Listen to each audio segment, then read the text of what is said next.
Now to a decision 5 months in the making about criminal charges in the death of a 13-year-old killed when an off-duty deputy behind the wheel of a cruiser hit her. Tonight, the prosecutor on the case told 13 News reporter Lane Ball why he won't be filing charges. 5 months since Lainey Hudson was hit and killed in Huntington, a memorial in honor of the teenager still stands.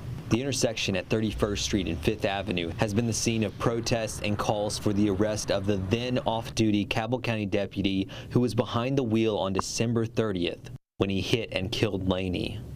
Thursday, the special prosecutor assigned to the case said that Jeffrey Racer won't face charges. My prayers are with that family that lost the little girl. My prayers are with Deputy Racer, and I hope he can find some semblance of peace in the future about this. Putnam County Prosecutor Mark Sorsaia's report reveals Lainey was severely impaired after smoking marijuana laced with K2 and drinking beer when she ran into traffic. Actually, we're videoing the kids running around in the intersection in question before the accident, and they're just all running around and saying, "Oh, we're all messed up." I just think she ran in front of the car. As for Racer, test reveals he didn't have a trace of alcohol in his system, and he had a green light. What's not clear is how fast he was going.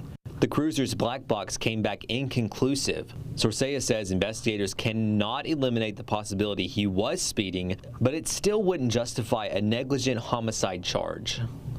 Another issue, the off-duty deputy had a female companion in the car with him at the time of the incident.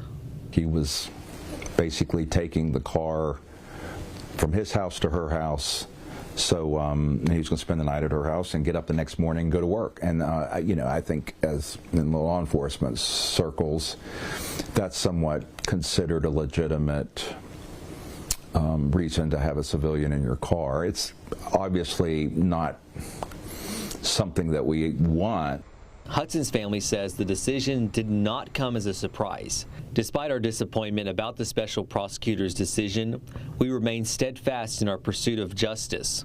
We look forward to reviewing the state's full investigation once it's released in order to compare it to our own.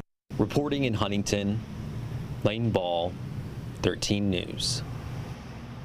You can read the entire letter from the prosecutor right now on our website, WOWKTV.com.